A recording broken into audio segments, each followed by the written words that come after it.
নমস্কাৰ। মই আবৃত্তি কৰিবলৈ লৈছো শ্যামল বৰাৰ কবিতা কলা পাহাৰৰ দাঁতি।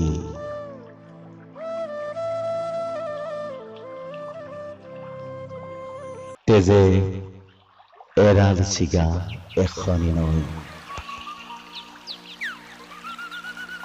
বাহিৰত সুৰসুৰীয়া এজাক বতাহ,